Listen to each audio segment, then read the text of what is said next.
नमस्कार. सिटी न्यूजच्या बुलेटिनमध्ये प्रेक्षकांचं मनपूर्वक स्वागत. आज दिनांक 16 जुलै 2026 वार गुरुवार. बातमीची सुरुवात करूया सुविचार मालेने.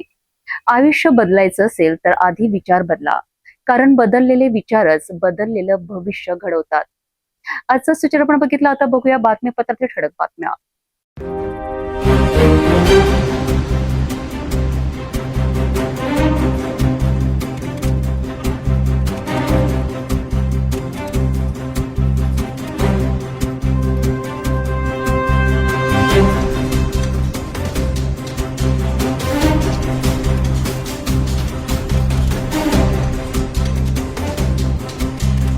आपण ठळक बातम्या बघितल्या. आता घेऊया छोटासा ब्रेक. शादी और ब्याह की शुरुआत, आराधना साड़ी के साथ. Aradhana wholesale shopping mall, L2 बीझलँड कॉम्प्लेक्स, नांदगाव पेठ, अमरावती, जवाहर रोड, अमरावती. ब्रेकनंतर बघूया सविस्तर बातम्या. सुरुवातीला एक नजर टाकूया शहरातील गुन्हेगारी क्षेत्रातील घडामोडींवर.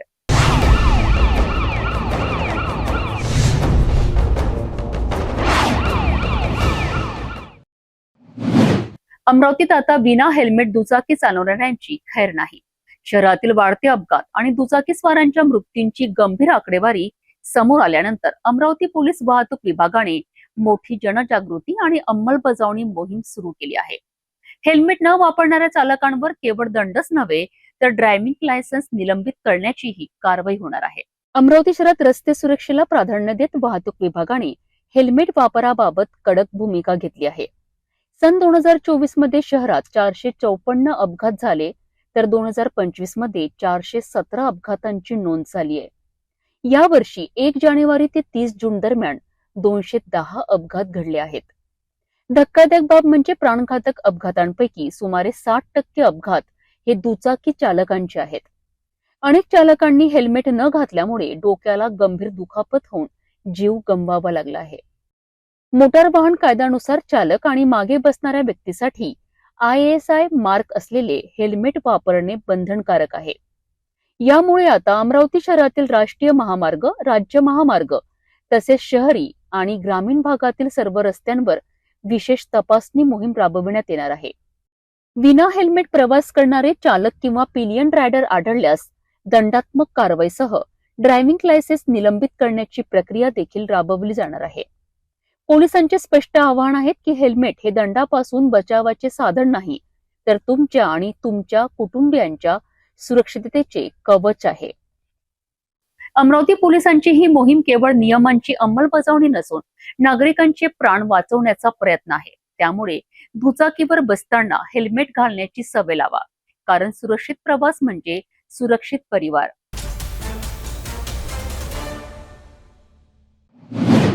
अमरावतीत प्लास्टिक बंदी कायद्याची कडक अंमलबजावणी सुरू झाली असून महानगरपालिकेने अशी कारवाई केली आहे की ज्यामुळे प्लास्टिकचा बेकायदेशीर व्यापार करणाऱ्यांमध्ये एकच खळबळ उडाली आहे. इतवारा बाजार परिसरातील दुकानांवर आणि गोदामांवर टाकलेल्या धडक छाप्यात तब्बल 1925 किलो प्रतिबंधित प्लास्टिक साहित्य जप्त करण्यात आले आहे. या कारवाईत सिंगल यूज प्लास्टिक पासून विविध डिस्पोजेबल्स वस्तूंचा मोठा साठा समोर आला आहे. महाराष्ट्र शासनाच्या प्लास्टिक बंदी कायद्याची प्रभावी अंमलबजावणी करण्याकरिता अमरावती महानगरपालिकेने इतवारा बाजार परिसरात मोठी धडक मोहीम राबवली. या कारवाई दरम्यान सुभाष प्लास्टिक आणि हारून हाजी प्लास्टिक या आस्थापनांवर अचानक छापे टाकण्यात आले. याशिवाय सुभाष प्लास्टिकच्या 2 स्वतंत्र गोदामांचीही सखोल तपासणी करण्यात आली. तपासी दरम्यान शासनाने प्रतिबंधित केलेल्या प्लास्टिक साहित्याचा मोठा साठा आढळून आला. एकल वापर प्लास्टिक, प्लास्टिक ग्लास, प्लास्टिक चमचे आणि विविध प्रकारचे डिस्पोजेबल साहित्य मोठ्या प्रमाणात जप्त करण्यात आले. महानगरपालिकेच्या पथकाने या कारवाईत तब्बल 1925 किलो प्रतिबंधित प्लास्टिक साहित्य जप्त केलेत. जप्त मालांची अंदाजे बाजार किंमत सुमारे 3 लाख रुपये असल्याचे सांगण्यात आले आहे. नियमांचे उल्लंघन केल्याप्रकरणी संबंधित दोन्ही आस्थापनांवर मिळून 2000 रुपयांचा दंडही आकारण्यात आलाय. अमरावती महानगरपालिकेच्या प्लास्टिक बंदी अंमलबजावणीतील ही आतापर्यंतच्या महत्वाच्या आणि मोठ्या कारवायांपैकी एक मानली जात आहे. आयुक्त आणि अतिरिक्त आयुक्त शिल्पा नाईक यांच्या मार्गदर्शनाखाली ही संपूर्ण मोहीम राबविण्यात आली. स्वच्छ भारत अभियान, आरोग्य विभाग, अतिक्रमण विभाग आणि प्लास्टिक बंदी पथकातील अधिकाऱ्यांनी संयुक्तरित्या ही कारवाई केली आहे. प्रतिबंधित प्लास्टिकचा वापर, साठवणूक, विक्री, वितरण आणि वाहतूक करणाऱ्यांविरुद्ध यापुढेही अशीच कठोर कारवाया सुरू राहतील असा स्पष्ट इशारा महानगरपालिकेने दिला आहे. पर्यावरणाचे रक्षण आणि स्वच्छ अमरावतीसाठी नागरिकांनी तसेच व्यापाऱ्यांनी प्रतिबंधित प्लास्टिकचा वापर तात्काळ बंद करून पर्यावरणपूरक पर्यायांचा स्वीकार करावा असे आवाहनही करण्यात आले आहे. अमरावती महानगरपालिकेच्या या मोठ्या कारवाईमुळे प्लास्टिक बंदी कायद्याचे उल्लंघन करणाऱ्यांना स्पष्ट संदेश मिळाला आहे. पर्यावरणाला घातक ठरणाऱ्या प्रतिबंधित प्लास्टिक विरोधातील ही मोहीम आणखी तीव्र होणार असल्याचे संकेत प्रशासनाने दिले आहेत.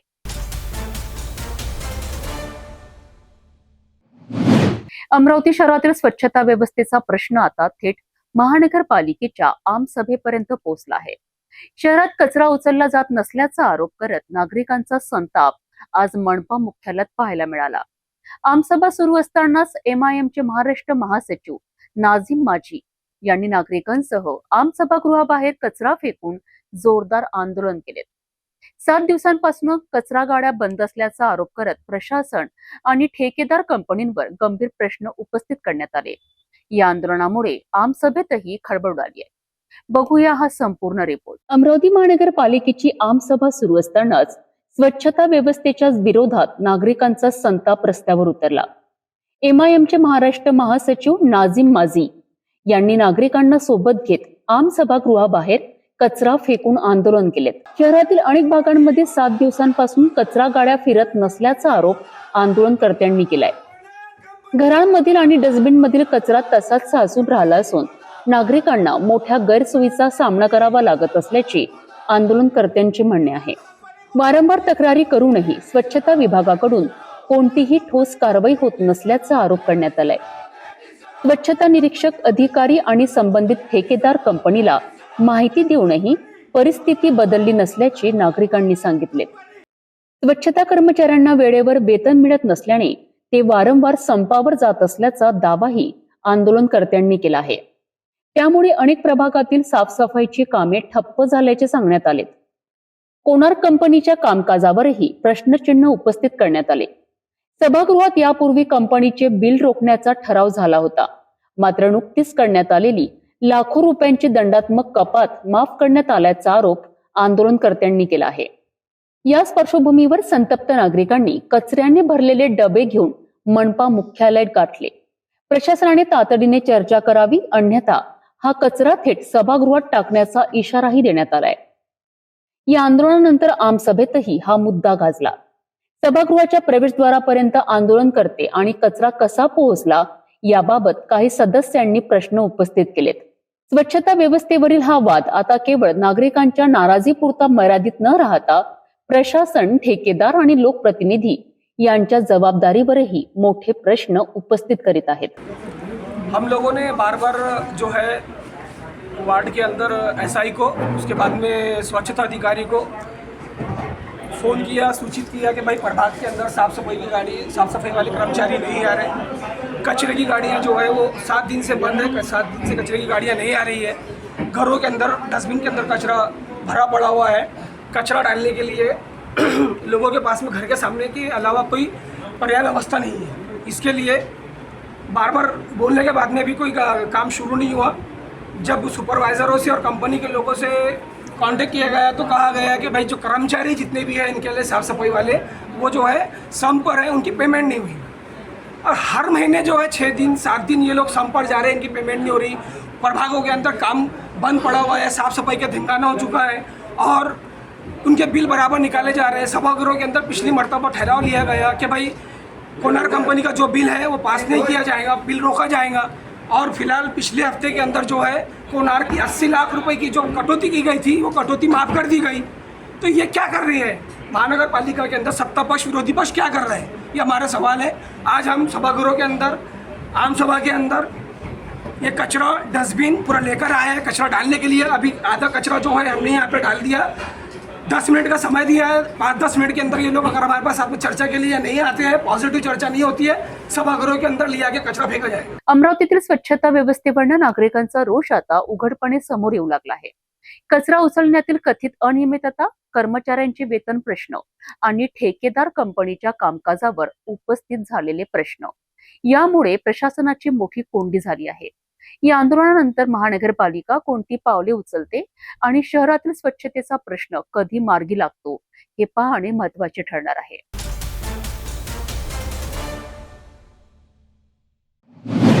बोगस बियाणांमुळे हजारो शेतकऱ्यांचे नुकसान झाल्यानंतर आता आमदार रवी राणा यांनी प्रशासन आणि सरकारसमोर आक्रमक भूमिका घेतली आहे. जिल्हाधिकारी कार्यालयात अधिकाऱ्यांसोबत झालेल्या महत्त्वाच्या बैठकीत शेतकऱ्यांच्या नुकसानीवर चर्चा झाली असून बोगस बियाणे पुरवणाऱ्या कंपन्यांवर मनुष्यवधाचा गुन्हा दाखल करण्याची मागणी करण्यात आली आहे. महाराष्ट्रातील अनेक जिल्ह्यांमध्ये बोगस बियाणांमुळे शेतकऱ्यांचे मोठे नुकसान झाल्याच्या पार्श्वभूमीवर आमदार रवी राणा यांनी जिल्हाधिकारी आणि संबंधित अधिकाऱ्यांसोबत आढावा बैठक घेतली.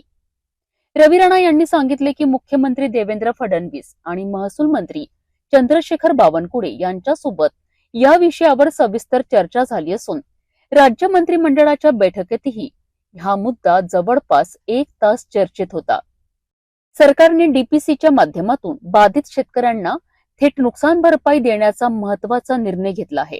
मात्र ज्या खासगी कंपन्यांनी जाणून बुजून बोगस बियाणे विकून शेतकऱ्यांची फसवणूक केली त्यांच्यावर केवळ कारवाई नव्हे तर मनुष्यवधाचा गुन्हा दाखल करण्यात यावा अशी ठाम मागणी रवी राणा यांनी केली आहे. शेतकऱ्यांच्या संदर्भामध्ये ज्या बोगस बियाणं सप्लाय करून बुस्टरसारखी कंपनी अशा अनेक 2-4 कंपन्यांनी मोठ्या प्रमाणात शेतकऱ्यांची फसवणूक केली, त्या संदर्भात प्रकाशभाऊ साबळेंनी सुद्धा मोठ्या आंदोलन केलं. अनेक शेतकरी मैदानामध्ये उतरून त्या कंपन्याला खऱ्या अर्थानं ब्लॅकलिस्ट करण्यासाठी, गुन्हा दाखल करण्यासाठी सगळ्यात पहिले युवा पार्टीने आवाज उचलला. शेतकऱ्यांसोबत उभं राहून त्याबद्दल आज कलेक्टरनी सुद्धा निर्देश दिलेले आहे की डेप्युटीची मीटिंगमध्ये जेवढ्या कंपन्या त्या सगळ्या कंपन्याच्या डायरेक्टरला डेप्युटीच्या मीटिंगमध्ये बोलवलेलं आहे. त्याच्यामध्ये सवाल त्यांना विचारला जाईल की शेतकऱ्याच्या मशागतीपासून तर खतं टाकण्यापासून तर त्याच्या पेरणीपर्यंत जो खर्च आला तो खऱ्या अर्थानं त्या बुस्टरसारख्या अनेक ज्या बोगस कंपन्या आहेत त्या सगळ्यांनी शेतकऱ्यांना नुकसान भरपाई दिली पाहिजे आणि ती नुकसान भरपाई त्या ठिकाणी त्याचा सवाल राज्याचे महसूल मंत्री, अमरावती जिल्ह्याचे पालकमंत्री डेप्युटीची मीटिंगमध्ये विचारणार आहे. आणि मी कलेक्टरना सुद्धा सांगितलं कुठल्याही कंपनीचा क्लर्क किंवा सर्वसामान्य त्या व्यक्ती आला नाही पाहिजे.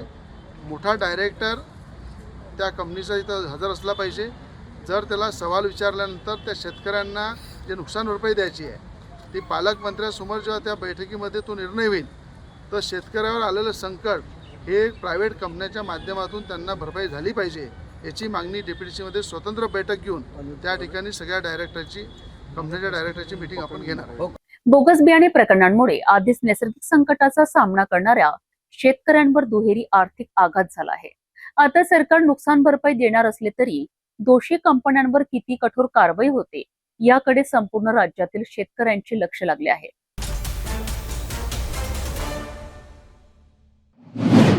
अमरावतीत मेंढपाळ समाजाने आपल्या प्रलंबित मागण्यांकरिता आता थेट संघर्षाचा मार्ग स्वीकारला आहे. विविध प्रश्नांवर शासनाकडून ठोस निर्णय होत नसल्याचा आरोप करत 16 जुलैपासून बेमुदत अन्नत्याग आंदोलन सुरू करण्यात आले आहे.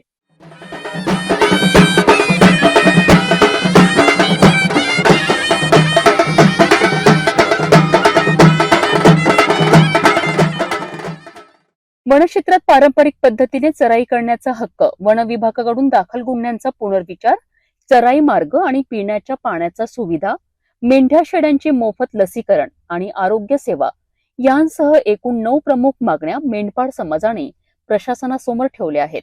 तसेच स्वतंत्र आरक्षण, मेंढपाळ विकास महामंडळाची स्थापना, आर्थिक सहाय्य, विमा संरक्षण आणि नैसर्गिक आपत्ती किंवा वन्य प्राण्यांच्या हल्ल्यात मृत झालेल्या जनावरांकरिता तत्काळ नुकसान भरपाईची मागणी करण्यात आली आहे. क्षेत्रातले मोकळं करून द्यावं यासाठी मागण्या आहेत. आणि आम्ही पारंपरिक व्यवसाय करतोय, आताच नाही करत आहे. आता कसं आहे, नवीन अधिकारी आले आहेत आणि त्यांची आमच्या मेंढपाळांची अडाण समाज असल्यामुळे खूप मोठ्या प्रमाणात पिळवणूक करत आहे. आणि पशुसंवर्धन जे खातं आहे, पशुसंवर्धन खातं निवेदन दिल्यानंतर त्यांची झोप निघते बाहेर, त्यानंतर मिटिंगा लावतात आणि पशुसंवर्धन खात्यामध्ये आमच्या मेंढ्या खूप मरतूक होतात बरसात, त्याचं 1 रुपयाही आम्हाला मिळत नाही. आणि सगळ्यात जास्त आम्हाला मेंढपाळांना आम्ही भटकंती करतो. आम्हाला मेंढपाळांना व्यक्तिगत आरक्षण पाहिजे.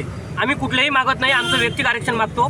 आणि आम्ही आज एवढ्या मोठ्या लोकसंख्येने आलो आहे, उद्या याच्यापेक्षा जास्त लोकसंख्येने शासनाने जर 2-3 दिवसात दखल घेतली नाही तर मी पूर्ण राज्यभर पूर्ण मेंढ्याने रस्ता रोको करेल आणि शासनाला भाग पडेल.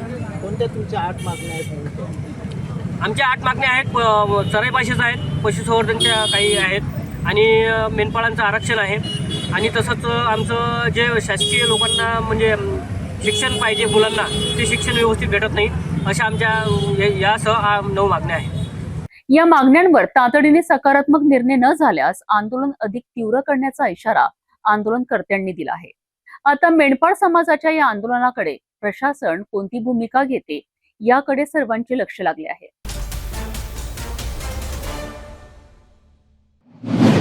अमरावती शहरातील स्वच्छता, कचरा व्यवस्थापन आणि विकास कामांबाबत आता मनपा प्रशासन अधिक ऍक्शन मोडमध्ये आले आहे.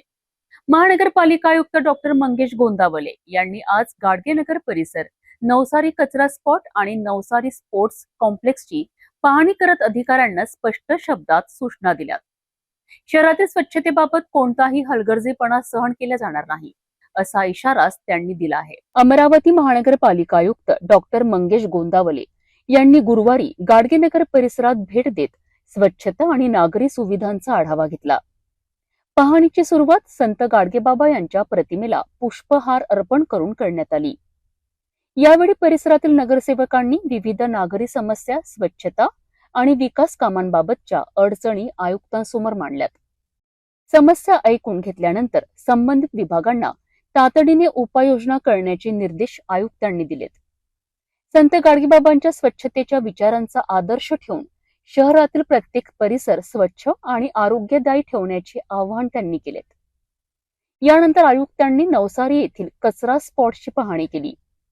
कचरा संकलन, विल्हेवाट आणि व्यवस्थापनाची संपूर्ण प्रक्रिया तपासून नियमित देखरेख ठेवण्याच्या सूचना अधिकाऱ्यांना देण्यात आल्या.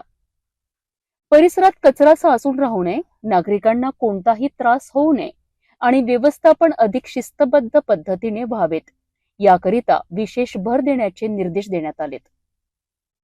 त्यानंतर नवसारी स्पोर्ट्स कॉम्प्लेक्समध्ये सुरू असलेल्या कामांचा आढावा घेत आयुक्तांनी प्रलंबित कामे तातडीने पूर्ण करण्यास सांगितले. नागरिकांना दर्जेदार क्रीडा सुविधा उपलब्ध करून देण्याकरिता गुणवत्तेशी कोणतीही तडजोड न करण्याचे आदेश त्यांनी दिलेत. विविध विभागांच्या अधिकाऱ्यांशी संवाद साधताना प्रत्येक कामाचे योग्य नियोजन, विभागातील समन्वय आणि नियमित आढावा घेण्याचे महत्त्वही त्यांनी अधोरेखित केलेत. शहरातील स्वच्छता, कचरा व्यवस्थापन आणि सार्वजनिक सुविधांबाबत कोणत्याही प्रकारचा निष्काळजीपणा सहन केला जाणार नाही असा स्पष्ट इशारा देत अमरावती अधिक स्वच्छ, सुंदर आणि सुविधायुक्त बनवण्याकरिता सर्वांनी जबाबदारीने कामे करण्याचे आवाहन आयुक्त डॉक्टर मंगेश गोंदावले यांनी केलेत. गाडगेनगर पासून नवसारीपर्यंत स्वच्छता आणि विकास कामांची थेट पाहणी करत आयुक्त डॉक्टर मंगेश गोंदावले यांनी प्रशासनाला स्पष्ट संदेश दिला आहे. आता या निर्देशानंतर प्रत्यक्षात कामांचा वेग वाढतो का आणि नागरिकांच्या समस्या कितपत मार्गी लागतात याकडे संपूर्ण शहराचे लक्ष लागले आहे.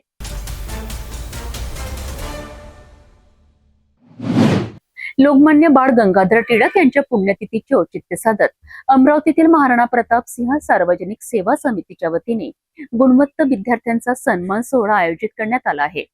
10वी-12वी मध्ये 80% अधिक गुण मिळवणारे तसेच क्रीडा, साहित्य, कला आणि विविध पदवी अभ्यासक्रमांमध्ये विशेष प्रावीण्य मिळवणाऱ्या विद्यार्थ्यांचा यावेळी गौरव करण्यात येणार आहे. या उपक्रमांमुळे विद्यार्थ्यांच्या यशाला प्रोत्साहन मिळणार असून समाजातील गुणवत्तांना एक व्यासपीठ उपलब्ध होणार आहे. सकल राजपूत समाजच्या वतीनं आम्ही 10वी आणि 12वी जे गुणवत्ताप्राप्त विद्यार्थी आहे या 2026चे, त्यानंतर क्रीडा क्षेत्र, साहित्य क्षेत्र तसेच इतर काही क्षेत्र असतील, ग्रॅज्युएट वगैरे असतील, तर अशा गुणवत्ताप्राप्त विद्यार्थ्यांचा आम्ही सत्कार घेणार आहोत 1 ऑगस्टला, ज्या दिवशी लोकमान्य बाळ गंगाधर टिळक यांची पुण्यतिथी असते त्या अनुषंगाने. तर जोशी हॉलला हा कार्यक्रम आम्ही घेणार आहोत आणि त्यामध्ये त्या लोकांना सर्टिफिकेट, त्यानंतर मोमेंटो, त्यानंतर काही कॅश बक्षीस अशा प्रकारचं स्वरूप राहील. आमच्या सकल राजपूत समाजाला ही आग्रहाची विनंती आहे की त्यांनी जे त्यांच्या मुलांचे गुणवत्ताप्राप्त मुलांचे जे सर्टिफिकेट्स वगैरे आहेत, मार्कशीट्स आहेत, त्या 25 जुलैपर्यंत ठाकूर फटाका भंडार गांधी चौक येथे पोचवावे. हे आपलं कोणतं वर्ष आहे सत्कार घेणार? सत्कार घेण्याचं हे 3रं वर्ष आहे. दरवर्षी 1 ऑगस्टलाच आम्ही तो कार्यक्रम घेत असतो. लोकमान्य टिळकांच्या विचारांना अभिवादन करत गुणवत्ता विद्यार्थ्यांचा गौरव करण्याचा हा उपक्रम निश्चितच प्रेरणादायी ठरणार आहे. पात्र विद्यार्थ्यांनी आपली आवश्यक कागदपत्रे 25 जुलैपर्यंत ठाकूर फटाका भंडार गांधी चौक अमरावती येथे जमा करावीत असे आवाहन आयोजकांनी केले आहे. मोर्शीतून एक अत्यंत धक्कादायक आणि रहस्यमय घटना समोर आली आहे. रस्त्याच्या कडेला जळालेल्या अवस्थेत उभ्या असलेल्या ट्रकमध्ये अर्धवट जळालेला मृतदेह आढळल्याने संपूर्ण परिसरात खळबळ उडाली आहे. हा अपघात आहे, आत्महत्या आहे की थंड डोक्याने रचलेला कट? पाहूया हा संपूर्ण विशेष रिपोर्ट.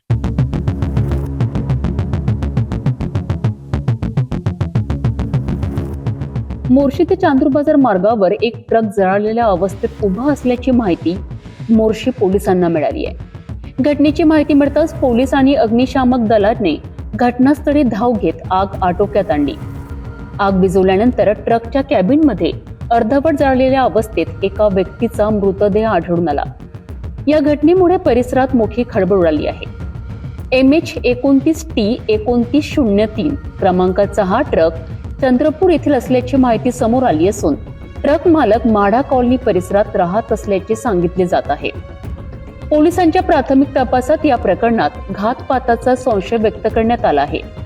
मृत व्यक्तीची ओळख, मृत्यूचे कारण आणि आगीमागील नेमके रहस्य उलगडण्यासाठी पोलीस सर्व बाजूंनी तपास करीत आहेत. जळालेला ट्रक, अर्धवट जळालेला मृतदेह आणि घातपाताचा संशय, या संपूर्ण प्रकरणामागचे सत्य नेमके काय, याकडे आता सर्वांचे लक्ष लागले आहे.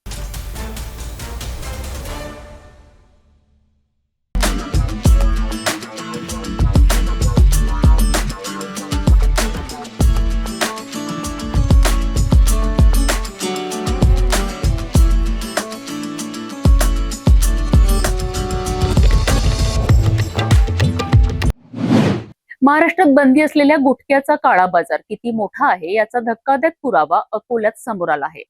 MIDC परिसरात सुरू असलेल्या अवैध गुटखा निर्मितीच्या कारखान्यावर खाद्य व औषध प्रशासनाने धाड टाकत तब्बल 1,23,00,000 रुपयांचा माल जप्त केला आहे. हजारो पॅकेट्स गुटखा, टणावारी कच्चा माल, अत्याधुनिक मशिनरी आणि मोठा सप्लाय नेटवर्कचे धागेदोरे या कारवाईत समोर आले आहेत. नेमकी काय आहे ही संपूर्ण कारवाई पाहूया या विशेष रिपोर्टमधनं. अकोला MIDC फेज 4 परिसरातील महाकाया ग्रीन एनर्जी प्रायव्हेट लिमिटेडच्या जागेत सुरू असलेल्या अवैध गुटखा निर्मिती कारखान्यावर खाद्य व औषध प्रशासनाच्या पथकाने धडक कारवाई केली आहे. सहाय्यक आयुक्त देवानंद वीर यांच्या नेतृत्वाखाली अकोला, अमरावती आणि वाशिम येथील अधिकाऱ्यांच्या संयुक्त पथकाने गुप्त माहितीच्या आधारे हा छापा टाकलाय. या कारवाई दरम्यान विमल, वाह, रेड रेबल आणि बहार या नावाने प्रतिबंधित पान मसाला आणि सुगंधित तंबाखूचे उत्पादन व पॅकिंग सुरू असल्याचे आढळून आले.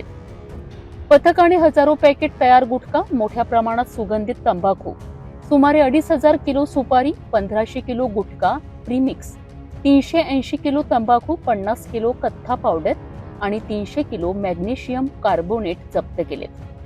याशिवाय शेकडो पॅकिंग रोल, रिकामे पाऊच आणि इतर कच्चा मालही जप्त करण्यात आलाय.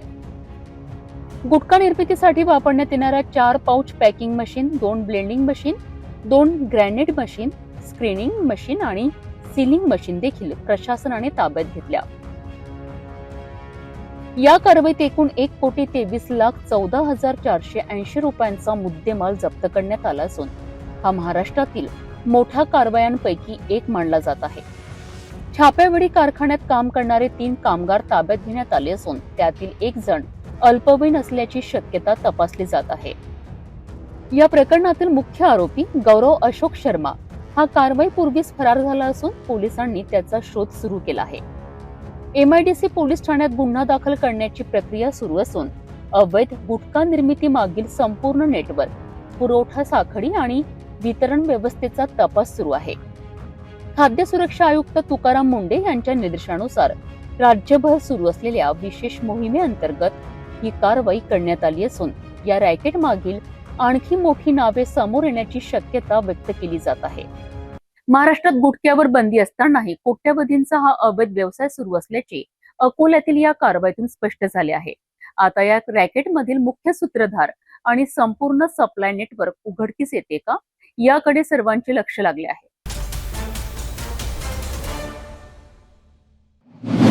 नागपुरातील हजरत बाबा ताजुद्दीन यांच्या 104व्या उर्स दरम्यान काढण्यात आलेल्या संदल मिरवणुकीत नियमांचे उल्लंघन झाल्याचा प्रकार समोर आला आहे. या प्रकरणात तहसील पोलिसांनी नगरसेवक वसीम खान यांच्यासह 6 जणांविरोधात गुन्हा दाखल केला आहे. नेमके काय आहे संपूर्ण प्रकरण बघूया या रिपोर्टमधनं. 16 जुलै रोजी दुपारी 3:30 वाजता वरिष्ठ पोलीस निरीक्षक संजय मेंढे यांनी दिलेल्या माहितीनुसार नागपूरच्या सेवा सदन चौक परिसरात हजरत बाबा ताजुद्दीन यांच्या 104व्या उत्सव निमित्त संदल मिरवणूक काढण्यात आली होती. मात्र या मिरवणुकीदरम्यान पोलिसांनी घालून दिलेल्या काही नियम व अटींचे उल्लंघन झाल्याचे निदर्शनास आले. यानंतर तहसील पोलिसांनी नगरसेवक वसीम खान यांच्यासह एकूण 6 जणांविरुद्ध गुन्हा दाखल केला आहे. या घटनेमुळे शहरात चर्चेला उधाण आले असून पुढील तपास तहसील पोलीस करीत आहेत. पोलीस स्टेशन तहसील येथे अपराध क्रमांक 371/26 कलम 135 महाराष्ट्र पोलीस कायदा, त्याचप्रमाणे कलम 125 आणि 223 भारतीय न्याय संहितेनुसार गुन्हा दाखल करण्यात आलेला आहे. सदर गुन्ह्याची हकीकत अशी आहे की सध्या ताजुद्दीन बाबा यांच्या 104व्या जयंतीनिमित्त वेगवेगळ्या लोकांनी संदल मिरवणुकी काढण्याचे प्रकार सुरू आहेत आणि सदर संदल मिरवणूक काढण्यासाठी वसीम खान व नईम खान या व्यक्तीने आमच्याकडे अर्ज केला होता आणि नियमानुसार ज्या अटी व शर्ती आहेत त्यानुसार त्यांना त्या संदल मिरवणूक काढण्याची परवानगी देण्यात आली होती व त्यांना स्पष्ट सूचना दिल्या होत्या की कोणत्याही प्रकारच्या नोट उधळणे किंवा पैसे वाटण्याचा प्रकार घडता कामा नये. त्याचप्रमाणे जे साऊंड सिस्टम आहे त्याचा सुद्धा आवाज माननीय उच्च न्यायालयाने दिलेल्या मर्यादा क्षमतेमध्येच त्यांनी ते वापर करायचा आहे. असं असूनही जेव्हा प्रत्यक्षात सदर मिरवणूक काढण्यात आली त्यावेळेस मात्र संपूर्ण नियमांना धाब्यावर बसवून त्याची पायमल्ली करण्याचे प्रकार सुरू झाले. जे म्युझिक सिस्टमचे जे ट्रक्स होते त्या ट्रकवर चढून अक्षरशः इलेक्ट्रिकच्या तारांना स्पर्श होईल अशा धोकादायक परिस्थितीमध्ये त्यांनी वर चढून नोटा, चल्ली नोटा आणि काही बनावट नोटा सुद्धा उधळण्याचे प्रकार सुरू झाले. वारंवार पोलिसांकडून त्यांना सूचना देण्यात येत होत्या, परंतु त्याबाबत त्यांनी कोणतीही उचित दखल न घेता तसे प्रकार सुरू ठेवले. त्यामुळे एकूण 6 व्यक्तीवर सदरचा गुन्हा दाखल करण्यात आलेला आहे. वसीम खान वल नईम खान, लतीफ खान वल रहमान खान, नावेद भाई उपाध्यक्ष नौजवान संदल समिती आणि गनी खान वल रहमान खान, अयान खान वल रहमान खान आणि अमान खान वल रहमान खान अशा 6 व्यक्तीवर सदरचा गुन्हा दाखल करण्यात आलेला आहे. इतरही काही त्याच्यामध्ये आरोपी होतात किंवा कसे याबाबत आम्ही तपासणी करीत आहोत. पोलीस वेळोवेळी अशा सर्व धार्मिक शोभायात्रेला आणि रॅलीला परवानगी देत असते अटी आणि नियम घालून, परंतु जे रॅलीचे आयोजक आहेत त्यांचा मात्र असा गैरसमज होतो की पोलिसांनी जे अटी व शर्ती घालून दिलेले आहे त्याचे पालन नाही केले तरी चालेल. तसं होणार नाही. पोलिसांनी कोणत्याही धार्मिक ज्या शोभायात्रा आहे किंवा रॅली आहे त्या शांततेत पार पाडाव्या, त्यामध्ये कोणताही दंगाधोपा होऊ नये आणि त्याची योग्य धार्मिक भावनेचा सन्मान ठेवूनच त्याची मिरवणूक काढण्यात यावी अशा सूचना आम्ही वारंवार देत असतो. परंतु असं जर कोणी त्याची पायमल्ली करत असेल आणि कायदा मोडत असेल तर त्या अशा सगळ्या आयोजकावर आम्ही तात्काळ गुन्हे दाखल करीत आहोत आणि त्यांना कायद्याची भाषा समजावून सांगत आहोत. कायद्याचे पालन सर्वांसाठी समान असल्याचा संदेश देत पोलिसांनी ही कारवाई केली आहे. या प्रकरणातील तपासातून आणखी कोणती माहिती समोर येते याकडे सर्वांचे लक्ष लागले आहे.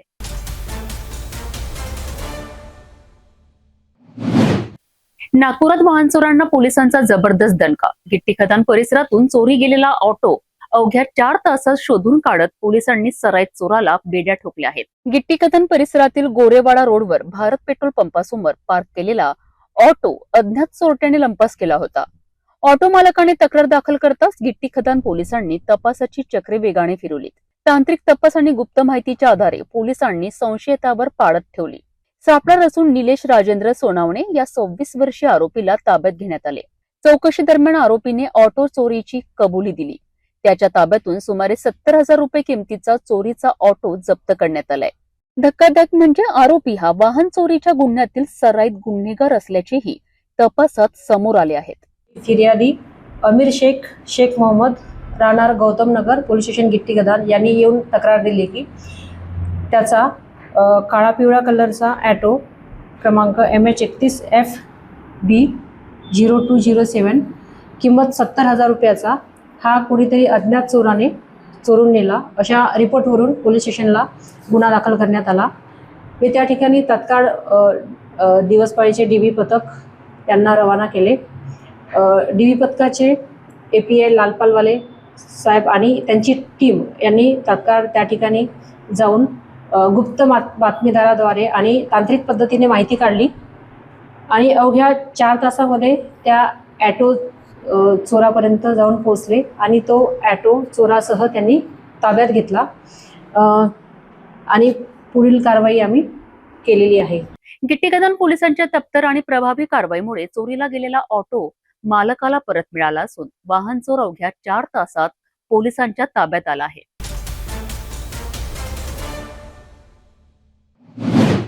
नागपुरातून एक धक्कादायक आणि तितकीच लाजिरवाणी घटना समोर आली आहे. गुजरात पोलिसांच्या ताब्यात असलेला एक आरोपी पोलीस कर्मचाऱ्याला डुलकी लागताच हॉटेलमधून फरार झाला.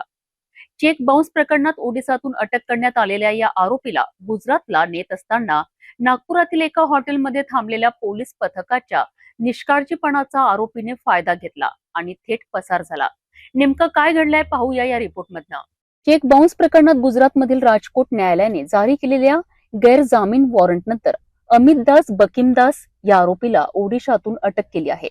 राजकोट ए डिव्हिजन पोलीस ठाण्याचे उपनिरीक्षक हिम्मतभाई जिंजाला, हवलदार जितेंद्र चव्हाण आणि सिपाई प्रदीप भंगार आरोपीला खासगी वाहनाने गुजरातकडे घेऊन जात होते.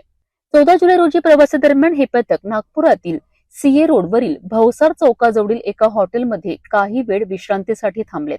उपनिरीक्षक एका खोलीत तर आरोपीला 2 पोलीस कर्मचाऱ्यांच्या देखरेखीखाली दुसऱ्या खोलीत ठेवण्यात आले होते. मात्र याच वेळी एक पोलीस कर्मचारी फ्रेश होण्यासाठी बाहेर गेला तर दुसऱ्या पोलीस कर्मचाऱ्याला डुलकी लागली. संधी साधत आरोपी अमित दास हॉटेलमधून पसार झाला. घटना लक्षात येताच पोलिसांनी परिसरात शोध मोहीम सुरू केली. मात्र आरोपीचा कोणताही मागमूस लागला नाही. या प्रकरणी तहसील पोलीस ठाण्यात आरोपीच्या पोलीस कोठडीतून फरार झाल्याचा गुन्हा दाखल करण्यात आला असून त्याचा शोध सुरू आहे. दरम्यान या घटनेमुळे पोलिसांच्या निष्काळजीपणावर गंभीर प्रश्न उपस्थित होत आहेत. यातील जे फिर्यादी आहे हिम्मतभाई टपूभाई जिंजाला, वय 57 वर्षे, PSI आहेत. हे A डिव्हिजन पोलीस ठाणा राजकोट शहर गुजरात येथील ते तपास करण्याकरता ओरिसा कटक येथे गेले होते आणि तिथून त्यांनी चेक बाउन्स कलम 138 NI ॲक्टचा आरोपी अटक करून ते गुजरातला घेऊन जात होते.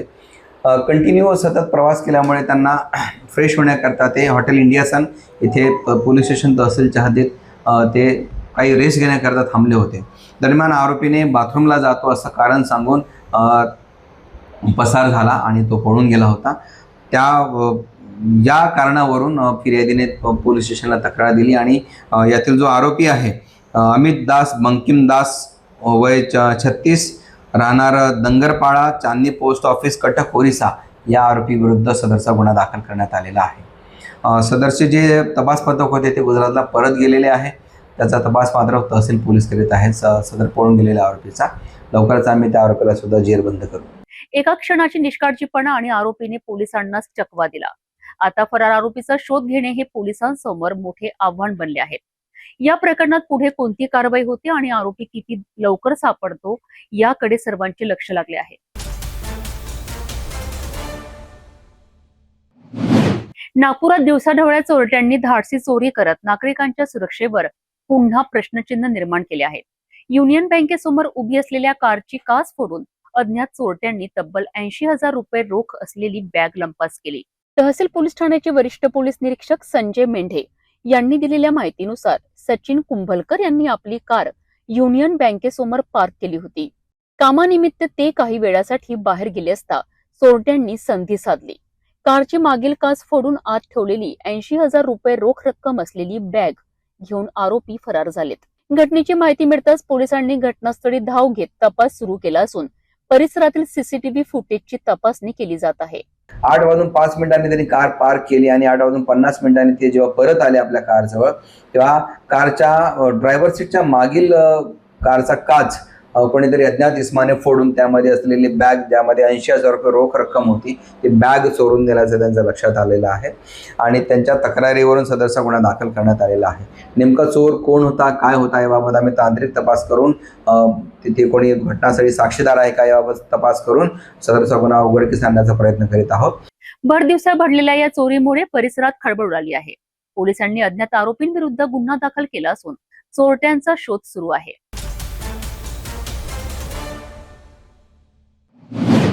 जम्मूतील एका विवाहित महिलेच्या बेपत्ता होण्याच्या प्रकरणात नागपूर पोलिसांनी मोठे यश मिळवले आहे। पळून आणल्याचा आरोप असलेल्या तरुणाचा शोध घेत महिलेचा ठाव ठिकाणा लावण्यात बजाजनगर पोलिसांना यश आले आहे। नेमकं काय आहे हे संपूर्ण प्रकरण बघूया। जम्मू येथील एका विवाहित महिलेचा शोध घेण्याकरिता जम्मू पोलिसांनी नागपूर पोलिसांशी संपर्क साधला होता।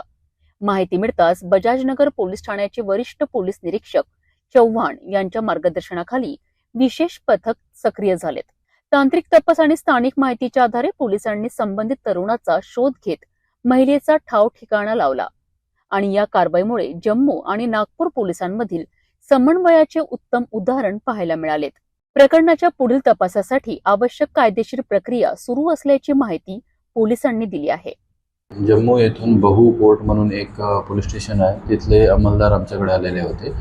त्यांनी सांगितलं की तिथून एक मुलगी मिसिंग आहे, ती मुलगी मुस्लिम समाजाची आहे आणि एका हिंदू समाजाच्या पोराने ते तिच्यासोबत आलेली आहे आणि मुलगी जी आहे ती लग्न झालेली आहे। तर त्याच्यामुळे त्यांच्याकडे थोडा तणावपूर्ण वातावरण झालेलं आहे त्या मुलीचं लोकेशन जे आहे ते आमच्या एरियात दाखवत होतं, परंतु जेव्हा त्या मुलाचं ते आले त्याच्यानंतर काही वेळानंतर त्या मुलाचे लोकेशन्स बदलत असल्यामुळे आम्ही त्या मुलाचा शोध घेतला इथे। तर आम्हाला अशी माहिती मिळाली की तो मुलगा प्रॉपर जम्मूतच राहणारा त्याच गावातला आणि तो नागपूरला BPED करत होता आणि तो बास्केटबॉलचा प्लेयर होता। तर तिला इथे बास्केटबॉल खेळणारे ओळखतात, तर त्या माध्यमातून आम्ही त्याच्या एका मित्राला विचारपूस केली आणि त्याच्या मदतीने रात्री जेव्हा तो परत आला तर तेव्हा आम्ही त्याला इमामवाडा पोलीस स्टेशनच्या हद्दीतून ते मुलगी आणि मुलगा यांना जम्मू पोलिसांच्या ताब्यात दिलं।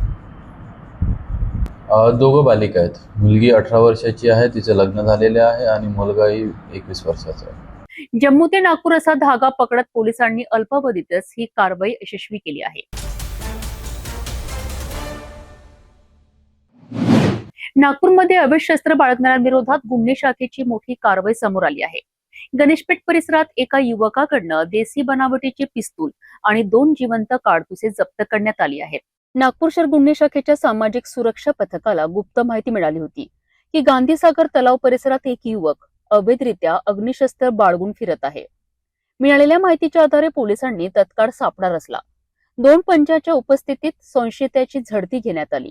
यावेळी मोहम्मद सोहेल मोहम्मद साबिर या 26 वर्षीय युवकाकडनं एक देसी बनावटीचे सिक्सर आणि 2 जिवंत काडतुसे जप्त करण्यात आली। या कारवाईत तब्बल 34,000 रुपयांचा मुद्देमाल जप्त करण्यात आलाय। आरोपीकडे शस्त्र बाळगण्याचा कोणताही वैध परवाना नसल्याचे तपासात समोर आले आहे। यानंतर आरोपी विरुद्ध भारतीय हत्यार कायदा आणि महाराष्ट्र पोलीस कायद्यान्वये गुन्हा दाखल करण्यात आला असून पुढील तपास गणेशपेठ पोलीस करीत आहेत। नागपूर पोलिसांच्या या कारवाईमुळे अवैध शस्त्र बाळगणाऱ्यांमध्ये खळबळ उडाली आहे।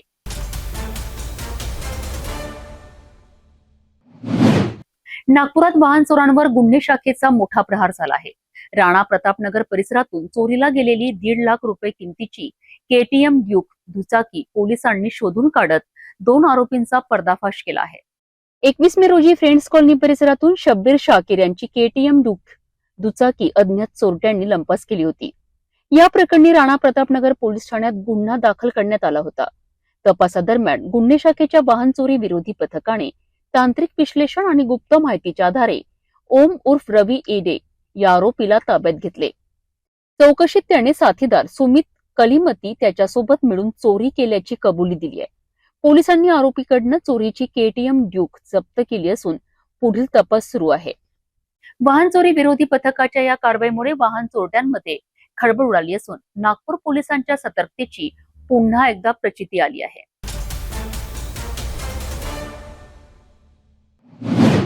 नागपुरात नशेच्या विळख्यात अडकलेल्या तरुणांवर सीताबर्डी पोलिसांनी मोठी कारवाई केली आहे. एका प्रसिद्ध हॉटेलवर धाड टाकत एमडी ड्रग्सचे सेवन करणाऱ्या 3 तरुणांना पोलिसांनी रंगेहात पकडले आहे. नेमकं काय आहे प्रकरण बघूया या रिपोर्टमधनं.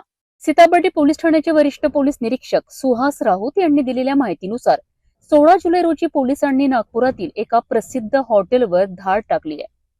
या कारवाई दरम्यान गोंदियातील मयंक महेश अग्रवाल, पराग सुरेश अग्रवाल आणि कुणाल किशोर नखाते हे तिघे एमडी ड्रग्सचे सेवन करताना आढळून आलेत.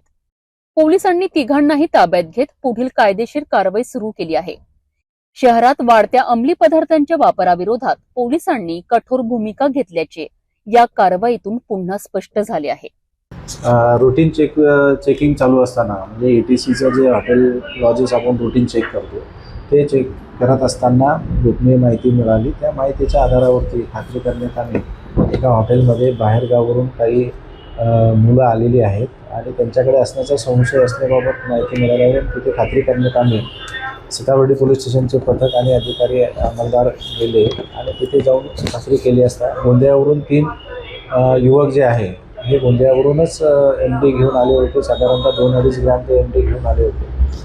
त्यापैकी काही प्रमाणामध्ये त्यांनी ते सेवन केलेलं होतं. उर्वरित 1.600 ग्रॅमच्या आसपासमध्ये ते शिल्लक राहिलेले जे MD आहे ते तिथे मिळून आलेलं आहे. आणि सदरचे जे आरोपी युवक जे आहे ते गोंदियावरून येऊन या ठिकाणी काही कामासाठी आलेले होते आणि सदर हॉटेलमध्ये एका हॉटेलमध्ये थांबून ते त्याचं सेवन करत असताना मिळून आले आणि त्यांच्याकडे काही प्रमाणात MD सुद्धा मिळून आला. त्यांची नावे जी आहे ती मयंक अग्रवाल आहे. मयंक अग्रवाल, पराग अग्रवाल आणि कुणाल नखाते असे त्या आरोपींची नावं असून त्यांना कायदेशीर कारवाई करून काल गुन्हा दाखल करून त्यांना अटक करण्यात आले आणि आज रोजी माननीय न्यायालयात हजर केले असता त्यांना दिनांक 18/7/26 पर्यंत पोलीस कस्टडी रिमांड मिळालेली आहे आणि पुढील तपास चालू आहे. नागपुरात ड्रग्स विरोधातील पोलिसांची ही कारवाई चर्चेचा विषय ठरत आहे. या प्रकरणाचा तपास सुरू असून आणखी धक्कादायक माहिती समोर येण्याची शक्यता व्यक्त केली जात आहे.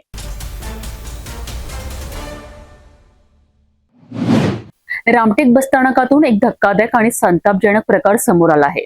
प्रवाशांकरिता ठेवलेल्या पिण्याच्या पाण्याच्या टाकीत चक्क अळ्या आढळल्याचा आरोप काँग्रेस पदाधिकाऱ्यांनी केला आहे. त्यामुळे हजारो प्रवाशांच्या आरोग्याचा प्रश्न ऐरणीवर आला असून प्रशासनाच्या कामकाजावर गंभीर प्रश्न उपस्थित होत आहे. रामटेक बसस्थानकाची काँग्रेस पक्षाच्या पदाधिकारी आणि कार्यकर्त्यांनी पाहणी केली असता पिण्याच्या पाण्याच्या टाकीत अळ्या आढळल्याचा धक्कादायक प्रकार समोर आला आहे. प्रवाशांना पुरवण्यात येणाऱ्या पाण्याची स्वच्छता आणि देखभाल होत नसल्याचा आरोप यावेळी करण्यात आलाय. पाहणी दरम्यान बसस्थानकातील इतर सुविधांचाही आढावा घेण्यात आलाय. बस वेळेवर उपलब्ध होत नसल्यामुळे महिला, ज्येष्ठ नागरिक, विद्यार्थी आणि रोजच्या प्रवाशांना तासनतास प्रतीक्षा करावी लागत असल्याचे निदर्शनास आलेत. काँग्रेसने तातडीने पिण्याच्या पाण्याची स्वच्छ व्यवस्था करावी, बस स्थानकातील मूलभूत सुविधा सुधाराव्यात आणि बस सेवा नियमित करावीत अशी मागणी केली आहे. अन्यथा तीव्र आंदोलन छेडण्याचा इशाराही देण्यात आला आहे. आम्ही रामटेकच्या ST डेपोमध्ये आले आहे. आपण पाहत आहोत की प्रवासी इथं 1-1 तास तात्काळ बसले आहेत. तुमसरची बस असेल किंवा असे अनेक बस आहेत, पंखे चालू राहत नाही, पिण्याच्या पाण्याची व्यवस्था नाही. मागच्या 2 वर्षापासून जगातला सर्वात सुंदर बस स्टँड रामटेकला बनून राहिला. मागच्या 2 वर्षापासून 56% कमिशनवर हे बस स्टँड बनून राहिला. त्याच्यामुळे मला वाटतं याला आणखी किती वर्ष लागतील माहित नाही, पण तात्पुरती व्यवस्था म्हणून तरी ते चांगली पंख्याची व्यवस्था केली पाहिजे, चांगली पिण्याच्या पाण्याची व्यवस्था केली पाहिजे. बसेस वेळेवर येत नाही, बसेसची संख्या कमी आहे. त्याचबरोबर आम्ही वारंवार मागणी करताय की हिवरा, मुसेवाडी, पिंकापार, नायबी, मुकनापूर, त्यानंतर बेलदा, टांगला, पुसदा या भागातून, आदिवासी भागातून येणारी जी बस आहे ती बायपास न येता रामटेकच्या कालिका मंदिर चौक, शास्त्री चौक, बाबासाहेब आंबेडकर चौक ते बस स्टँड अशी आली पाहिजे ना, अशीच गेली पाहिजे, जेणेकरून प्रवाशांना, विद्यार्थ्यांना, म्हाताऱ्या लोकांना, प्रवाशांना या सगळ्यांना पायी जायची गरज पडणार नाही. यासाठी आम्ही वारंवार मागणी करताय. यासाठी रामटेक बसस्थानकातील पिण्याच्या पाण्यात अळ्या आढळल्याच्या या प्रकारामुळे प्रवाशांच्या सुरक्षेचा आणि आरोग्याचा प्रश्न पुन्हा एकदा चर्चेत आला आहे. आता प्रशासन यावर किती जलद आणि प्रभावी कारवाई करते याकडे सर्वांचे लक्ष लागले आहे. भंडारा जिल्ह्यातील डोंगरगावमध्ये महावितरणाच्या भोंगळ कारभाराविरोधात शेतकरी आणि नागरिकांचा संताप अखेर रस्त्यावर उतरलाय. कृषी पंपांना अनियमित वीज पुरवठा आणि घरगुती वीज सतत खंडित होत असल्याने शेकडो नागरिकांनी रात्री उशिरा थेट डोंगरगाव वीज उपकेंद्राला घेराव घालत जोरदार आंदोलन केलेत. नेमकं काय घडले आहे बघूया.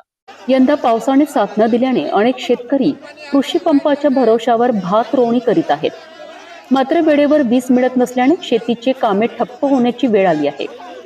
त्यातच घरगुती वीज पुरवठाही वारंवार खंडित होत असल्याने नागरिकांचा संताप वाढत आहे. वारंवार तक्रारी करूनही कोणतीही ठोस उपाययोजना होत नसल्याचा आरोप करत शेकडो शेतकरी आणि ग्रामस्थांनी डोंगरगाव वीज उपकेंद्राला घेराव घेतलाय.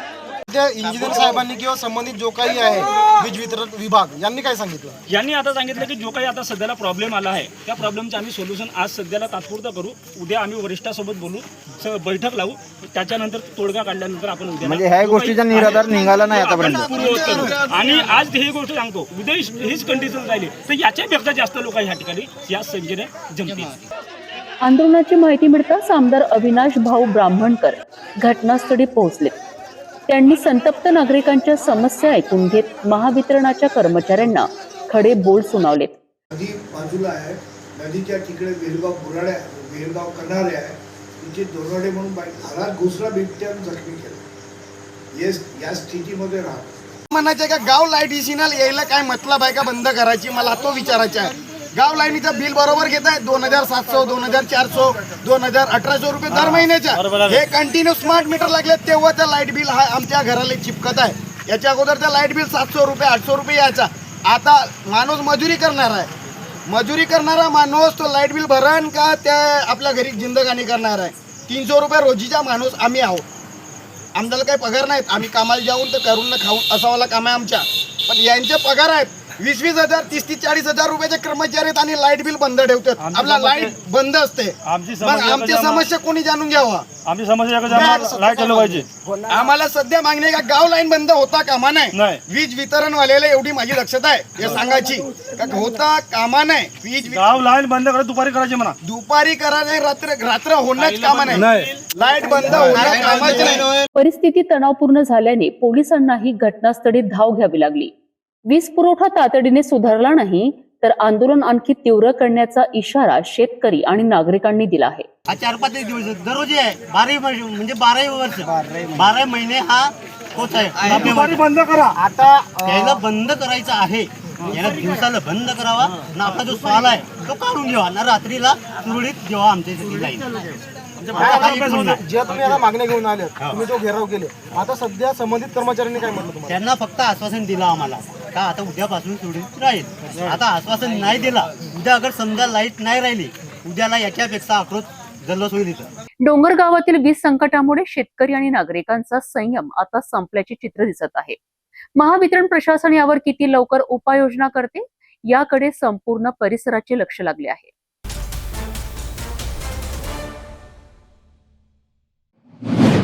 वर्धा जिल्ह्यातून एक अत्यंत धक्कादायक आणि संतापजनक घटना समोर आली आहे. अवघ्या 12 वर्षीय मुलीची निर्घृण हत्या करण्यात आल्याने संपूर्ण परिसर हादरला आहे. रोठा गावाजवळील शेतातील घरामध्ये मुलीचा मृतदेह आढळून आला असून दगडाने ठेचून हत्या केल्याचा प्राथमिक संशय व्यक्त केला जात आहे. या प्रकरणात पॉस्को अंतर्गत गुन्हा दाखल करण्यात आला असून 3 संशयितांना पोलिसांनी ताब्यात घेतले आहे. नेमकं काय आहे हे संपूर्ण प्रकरण बघूया या सविस्तर रिपोर्टमधून. वर्धा जिल्ह्यातील सावंगी पोलीस ठाण्याच्या हद्दीतील रोठा गावात 12 वर्षीय मुलीच्या हत्येची धक्कादायक घटना उघडकीस आली आहे. शेतातील घरामध्ये मुलीचा मृतदेह आढळून आल्याने परिसरात एकच खळबळ उडाली आहे.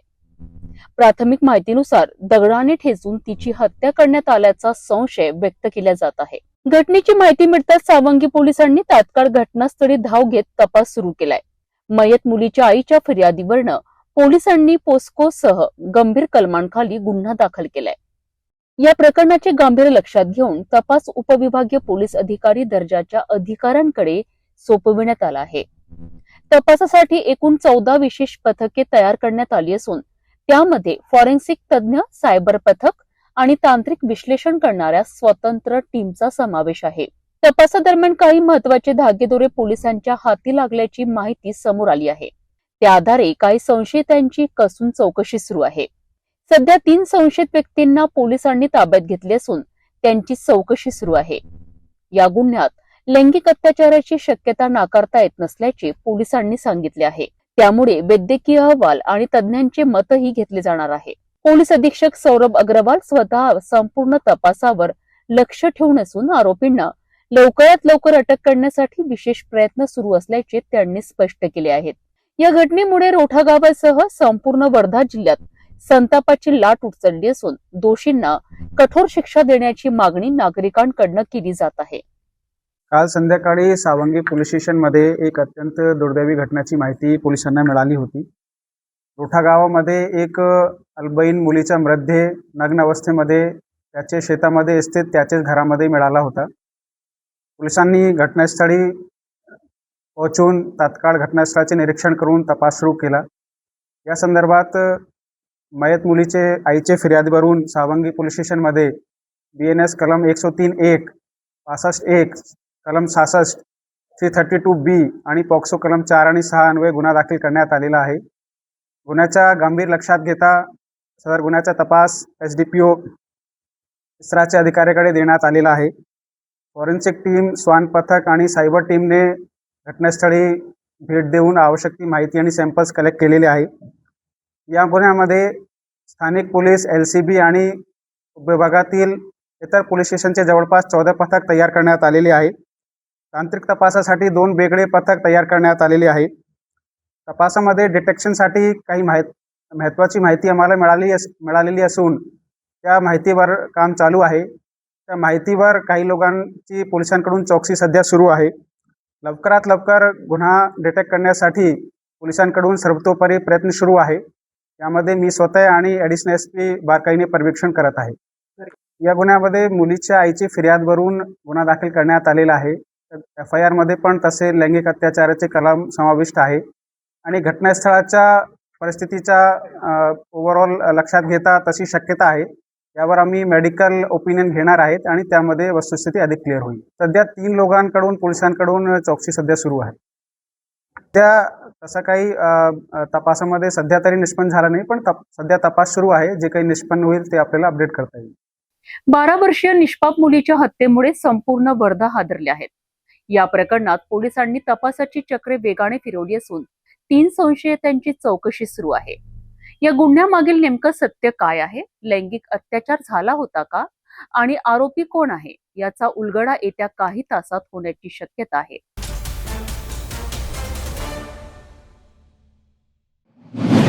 यवतमाळ जिल्हा परिषदेत भ्रष्टाचाराविरोधात मोठी कारवाई करण्यात आली आहे. बांधकाम उपविभागातील शाखा अभियंत्याला 10,000 रुपयांची लाच स्वीकारताना SBIच्या पथकाने रंगेहात पकडले. अंतिम बिल मंजूर करण्यासाठी आणि आवश्यक कागदपत्रांवर स्वाक्षरी करण्याकरिता लाचेची मागणी केल्याचा आरोप आहे. यवतमाळ जिल्हा परिषद बांधकाम उपविभाग क्रमांक 1 मधील शाखा अभियंता मधुसूदन ताजने यांना लाचलुचपत प्रतिबंधक विभागाने रंगेहात अटक केली आहे. तक्रारदार ठेकेदाराने पार्किंग शेड आणि पार्किंग व्यवस्थेची कामे पूर्ण केली होती. मात्र अंतिम देयक मंजूर करणे, MBA वर स्वाक्षरी करणे आणि पूर्णता प्रमाणपत्र देण्याकरिता आरोपीने 25,000 रुपयांची लाच मागितल्याचा आरोप आहे. तक्रारीनंतर ACBने पडताळणी केली असता 10,000 रुपयात तडजोड झाल्याचे समोर आले आहेत. त्यानंतर असलेल्या सापड्यात जिल्हा परिषद कार्यालयातच 10,000ची लाच स्वीकारताना ताजने यांना रंगेहात पकडण्यात आले आहे. या प्रकरणी भ्रष्टाचार प्रतिबंधक कायद्यान्वये गुन्हा दाखल करण्यात आला आहे. यवतमाळ जिल्हा परिषदेत झालेल्या या कारवाईमुळे प्रशासकीय वर्तुळात मोठी खळबळ उडाली आहे. भ्रष्टाचाराविरोधातील ही कारवाई आता चर्चेचा विषय ठरत आहे.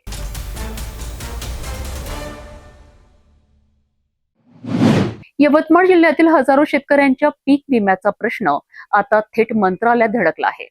उमरखेड महागावचे आमदार किसनराव वानखेडे यांनी प्रशासनाच्या कथित चुकीच्या अहवालांवर संताप व्यक्त करत अधिकाऱ्यांवर कडक कारवाईची मागणी केली आहे. या आक्रमक भूमिकेनंतर कृषी मंत्री दत्तामामा भरणे यांनी जिल्हाधिकाऱ्यांना 10 दिवसात सुधारित अहवाल केंद्र सरकारकडे पाठवण्याचे आदेश दिले आहेत. यवतमाळ जिल्ह्यातील विशेषतः उमरखेड आणि महागाव तालुक्यातील अनेक शेतकरी पीक विम्यापासून वंचित राहिल्याचा मुद्दा आज मंत्रालयात गाजला आहे. आमदार किसनराव वानखेडे आणि भाजपा नेते नितीन भुतडा यांच्या पुढाकाराने उच्चस्तरीय बैठक आयोजित करण्यात आली आहे. या बैठकीत आमदार वानखेडे यांनी प्रशासनाच्या कामकाजावर तीव्र नाराजी व्यक्त करत चुकीचे आणि दिशाभूल करणारे अहवाल तयार करणाऱ्या अधिकाऱ्यांवर कारवाईची मागणी केली आहे. निसर्गाच्या संकटात सापडलेल्या शेतकऱ्यांवर अन्याय होत असल्याचा आरोप करत त्यांनी दोषींना निलंबित करण्याची मागणी लावून धरली आहे. यानंतर कृषी मंत्री दत्तामामा धरणे यांनी यवतमाळ जिल्हाधिकाऱ्यांना 10 दिवसांच्या आत उंबरठा उत्पन्नाचा सुधारित अहवाल केंद्र सरकारकडे पाठवण्याचे स्पष्ट निर्देश दिलेत. तुमच्याच रिपोर्ट प्रमाणे 2 येत नाहीत ही बाब वेगळी, पण आमचे 7 मतदार मंडळ येतात, त्यांना सुद्धा न्याय मिळायची गरज होती, ते सुद्धा तुम्ही घेतलं नाही. आज आम्हाला सामान्य लोकांकडे जात असताना, लग्नाचं काम असो, सुखादुखाचं काम असो, त्या ठिकाणी जात असताना सामान्य माणूस आम्हाला तिथं धारेवर धरतोय. ही आपली चूक असताना आम्हाला ह्या ठिकाणी लोकांच्या सुखात आणि दुःखात जाता येत नाही. साधारण कोणतीही जरी पोस्ट टाकली तर त्यासाठी पीक विमा हे जबाबदार धरतात. आपण हे सर्व चुकीचं केल्यामुळे उमरखेड महागाव विधानसभा मतदारसंघाला पीक विमा मिळाला नाही. त्याला त्या ठिकाणी पीक विमा मिळाला, एका शेतकऱ्याला या ठिकाणी मिळत आहे. म्हणजे तुम्ही कशी प्रत्यक्षात तर बघा ना, तुम्ही सर्वजण एकत्र अधिकारी या, त्याच्यावर निर्णय ताबडतोब घ्या ना. त्याच्यावर कशाला ढकलता? मामा सकारात्मक आहे, म्हणजे पूर्ण महाराष्ट्रामध्ये मामाचं काम चांगलं आहे, आदर्श या ठिकाणी नाव घेत आहेत, आणि त्यांना आणि आम्हाला तुम्ही बदनाम करण्याचं काम करत आहात तुम्ही या ठिकाणी. पीक विम्यापासून वंचित राहिलेल्या शेतकऱ्यांना या निर्णयामुळे मोठा दिलासा मिळण्याची अपेक्षा व्यक्त केली जात आहे. आता प्रशासन 10 दिवसात सुधारित अहवाल पाठवते का आणि शेतकऱ्यांना न्याय मिळतो का याकडे सर्वांचे लक्ष लागले आहे.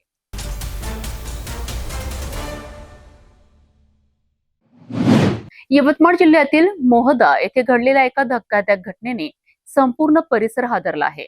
पहाटेच्या अंधाराचा फायदा घेत अज्ञात चोरट्यांनी 2 सराफा दुकाने फोडून तब्बल 1.5 कोटीहून अधिकचा ऐवज लंपास केला आहे.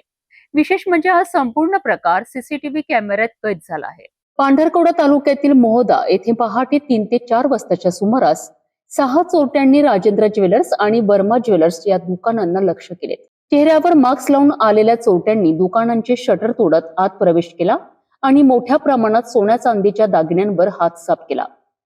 राजेंद्र ज्वेलर्स मधून तब्बल 28 किलो चांदी, 650 ग्रॅम सोने आणि 2.5 लाखांची रोकड असा एकूण सुमारे 1,58,00,000 रुपयांचा मुद्देमाल चोरी गेलाय. वर्मा ज्वेलर्स मधील नुकसानीचा तपशील अद्याप समोर आलेला नाही.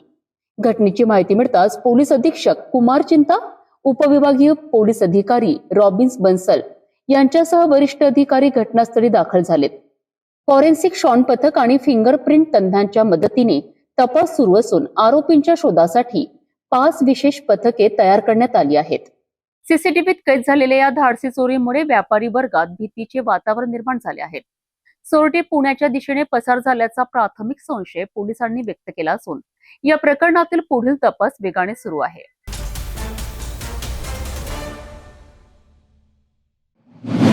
वाशिम जिल्ह्यात पावसाने तब्बल 10 ते 12 दिवसांपासून दडी मारल्याने शेतकऱ्यांची चिंता वाढली आहे. पेरणी केलेली कोवळी पिके सुकण्याच्या मार्गावर असताना धनज बुर्ज येथे मुस्लिम बांधवांनी एक अनोखा उपक्रम राबवत अल्लाहकडे पावसासाठी विशेष नमाज अदा केली आहे. वाशिम जिल्ह्यात पावसाअभावी शेतकऱ्यांसमोर मोठे संकट उभे टाकले आहे. 10 ते 12 दिवसांपासून समाधानकारक पाऊस न झाल्याने शेतात उगवलेली कोवळी पिके करपू लागली आहेत. याच पार्श्वभूमीवर धनजबुर्ज गावातील मुस्लिम बांधव एका खुल्या मैदानात एकत्रित झालेत आणि सर्वांनी सामूहिकरित्या विशेष नमाज पठण करत अल्लाहकडे भरपूर पावसासाठी दुआ मागितली. शेतकरी, मजूर आणि सर्वसामान्य नागरिकांना दिलासा मिळावा, शेतातील पिकांना जीवनदान मिळावे आणि संपूर्ण परिसरावर कृपावृष्टी व्हावी अशी मनोभावे प्रार्थना करण्यात आली. धर्माच्या सीमा ओलांडून शेतकऱ्यांच्या वेदना समजून घेत केलेल्या या प्रार्थनेची परिसरात मोठी चर्चा होत असून आता सर्वांच्या नजरा आकाशाकडे लागल्या आहेत. पावसाकरिता करण्यात आलेली ही सामूहिक प्रार्थना शेतकऱ्यांच्या आशा आणि भावनांचे प्रतीक ठरत आहे. आता येत्या काही दिवसात वरुण राजा कृपा करतो का याकडे संपूर्ण जिल्ह्याचे लक्ष लागले आहे.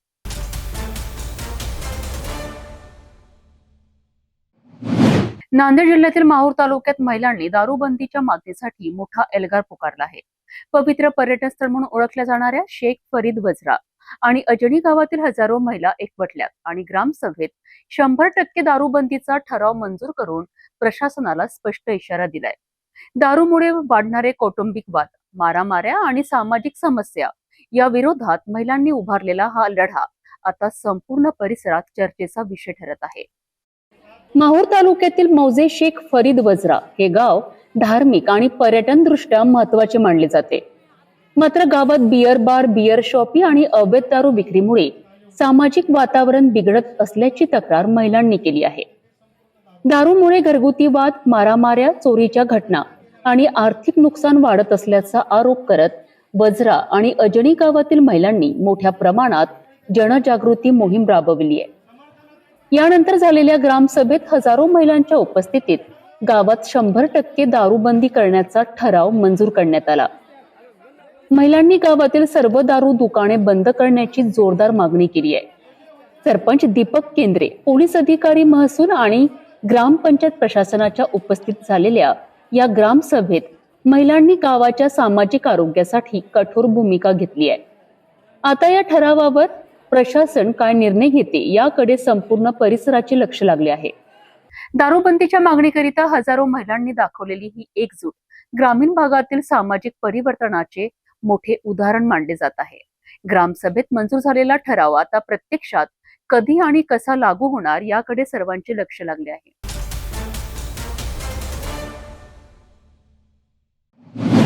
ढाणकीत महावितरण विरोधात नागरिकांचा संताप रस्त्यावर उतरला आहे. स्मार्ट मीटर, वाढीव वीज बिले आणि वीज पुरवठ्यांच्या समस्यांमुळे सर्व पक्षीयांच्या नेतृत्वाखाली जन आक्रोश महामोर्चा काढण्यात आलाय. आंदोलन इतके तीव्र झाले आहे की पोलिसांनी 20 ते 40 आंदोलकांना ताब्यात घेतले. मात्र अखेर महावितरणाला माघार घ्यावी लागली आणि स्मार्ट मीटरला तुतार स्थगिती देत महत्वाचे लेखी आश्वासन देण्यात आले आहे. ढाणकी शहरात गुरुवारी महावितरणाच्या कथित भोंगड कारभाराविरोधात नागरिकांचा प्रचंड उद्रेक पाहायला मिळाला. स्मार्ट मीटर, वाढीव वीज बिले, वारंवार खंडित होणारा वीज पुरवठा आणि अधिकाऱ्यांच्या कामकाजाविरोधात सर्व पक्षीयांच्या वतीने भव्य जन आक्रोश महामोर्चा काढण्यात आला. मोर्चा दरम्यान पोलिसांनी 35 ते 40 आंदोलकांना ताब्यात घेतले. त्यामुळे वातावरण काही काळ तणावपूर्ण बनले होते.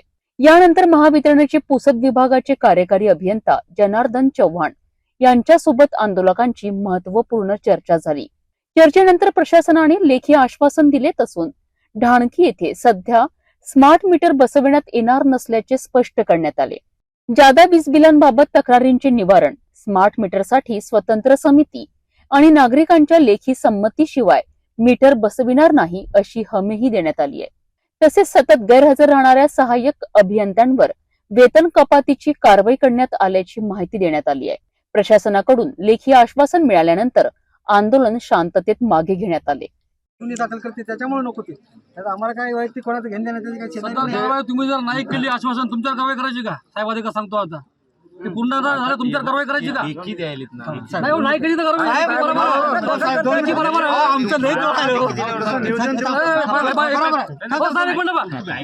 सदर लेखीवर तुम्ही जर पूर्तता नाही केली, कारवाई नाही केली, तुमच्यावर फौजदारी करायची का? मग तुम्ही मान्य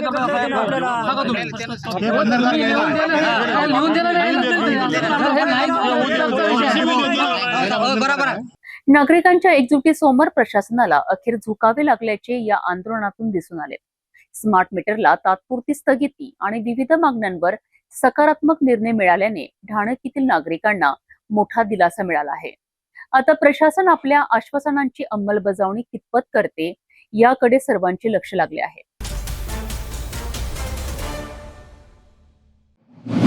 पुण्यातील चर्चित केतन अग्रवाल हत्याकांडाशी संबंधित आरोपी सिया गोयलच्या वडिलांच्या कंपनीवर आता FDAने मोठी कारवाई केली आहे. तब्बल 8 लाख रुपयांहून अधिक किमतीचा खाद्यसाठा जप्त करण्यात आला असून या कारवाईमुळे व्यापारी वर्तुळात खळबळ उडाली आहे. पुण्यातील मार्केट यार्ड परिसरातील BG गोयल अँड कंपनी येथे अन्न व औषध प्रशासनाने तपासणी केली आहे. यावेळी संत ब्रँड आणि साधू ब्रँड हळद पावडर, तीळ आणि सोयाबीन चक्सनचे नमुने घेण्यात आले.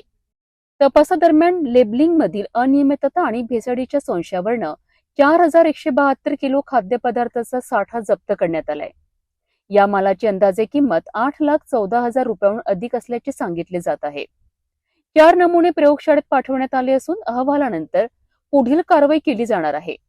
तसेच अन्न व सुरक्षा नियमांचे पालन न केल्याचे आणि परवान्यात आवश्यक बदल न केल्याचेही प्राथमिक तपासात समोर आले आहेत. एफडीएने कंपनीला पुढील आदेशापर्यंत व्यवसाय बंद ठेवण्याची नोटीस दिली आहे. प्रयोगशाळेच्या अहवालानंतर या प्रकरणात आणखी मोठी कारवाई होण्याची शक्यता व्यक्त केली जात आहे.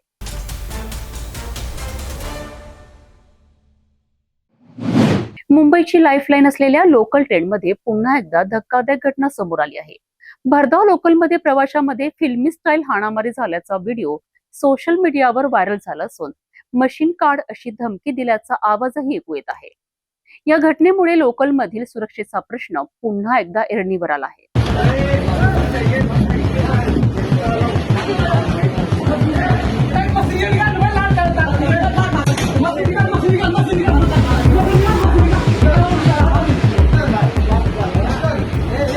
व्हायरल व्हिडिओमध्ये काही प्रवासी एकमेकांशी जोरदार मारामारी करताना दिसत आहेत. गोंधळाच्या वातावरणात मशीन काढ असे शब्दही ऐकू येत असल्याने प्रवाशांमध्ये भीतीचे वातावरण निर्माण झाले आहेत. मात्र मशीन या शब्दाचा नेमका संदर्भ काय होता याबाबत अद्याप अधिकृत माहिती समोर आलेली नाही. हा वाद नेमका कशावरून झाला आणि व्हिडिओतील व्यक्ती कोण आहे याची माहितीही अद्याप स्पष्ट झालेली नाही.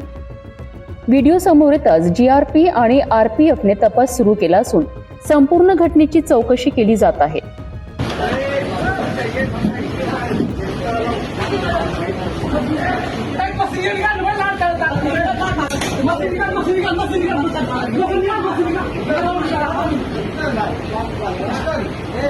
काही दिवसांपूर्वीच मुंबई लोकलमध्ये झालेल्या प्राणघातक हल्ल्याची घटना ताजी असतानाच आता हा नवीन व्हिडिओ समोर आला आहे. त्यामुळे मुंबई लोकलमधील प्रवाशांच्या सुरक्षेवर पुन्हा एकदा गंभीर प्रश्न उपस्थित होत आहे.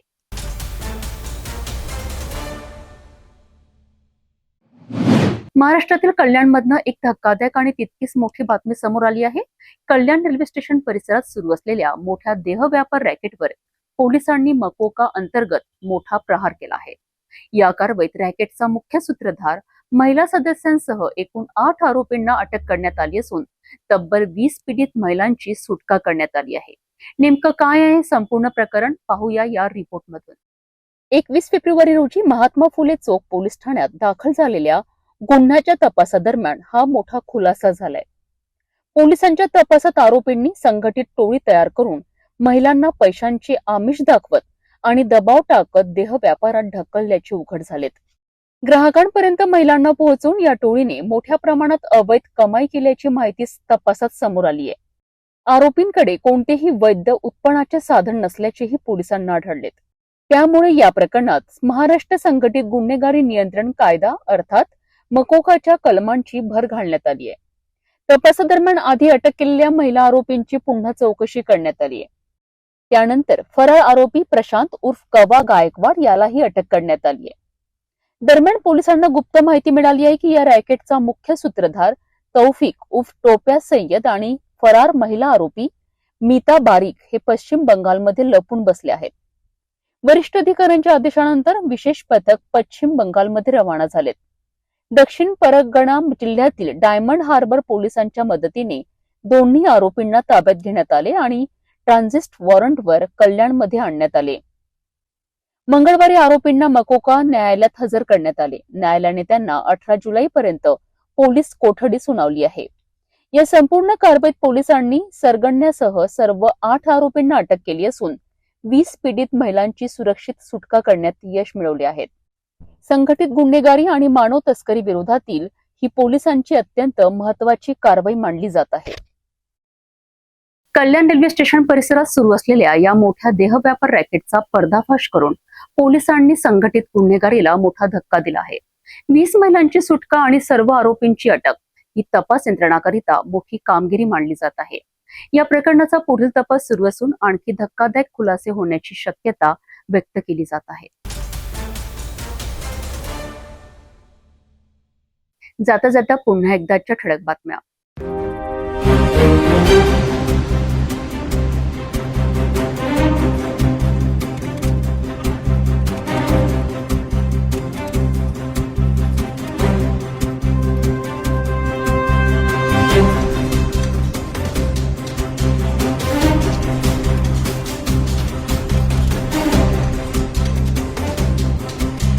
आता सिटी न्यूज चॅनल आपल्या टीव्हीवरही बघू शकता. अमरावती जिल्ह्यानंतर विदर्भ आणि महाराष्ट्राचे दर्शक घर बसल्या आपल्या केबल टीव्हीवर सिटी न्यूजच्या बातम्या पाहू शकाल. जर आपल्या टीव्हीवर सिटी न्यूज चॅनल दिसत नसेल तर आपण आपल्या केबल ऑपरेटरशी संपर्क करावा.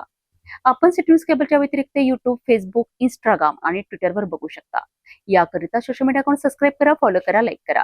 युट्यूब अकाउंट सबस्क्राईब करण्याकरिता सबस्क्राईब बटनाला क्लिक करा आणि बेल आयकॉन दाबायला विसरू नका, कारण सर्वात आधी समाचार आपल्यापर्यंत पोहोचणार आहेत. तसेच city news Facebook page like करा, इंस्टाग्राम आणि ट्विटर हँडल फॉलो करा. आपण व्हॉट्सअपवर सुद्धा सूचना देऊन न्यूज प्राप्त करू शकता. व्हॉट्सअप नंबर स्क्रीनवर येत आहे. हे बातमीपत्र एवढ्यावरच थांबूया. पुन्हा भेटूया नवीन घडामोडीसोबत. आपण बघत राहा फक्त सिटी न्यूज. हर खबर पर पैनी नजर, हर मुद्दे पर सटीक वार, यही है सिटी न्यूज की पहचान. जहाँ सच्चाई की आवाज दबाई जाती है, वहाँ सिटी न्यूज उठाता है सवाल. हर स्क्रीन पर, हर प्लेटफॉर्म पर हमारी मौजूदगी बोलती है. सिटी न्यूज हमेशा सच के साथ.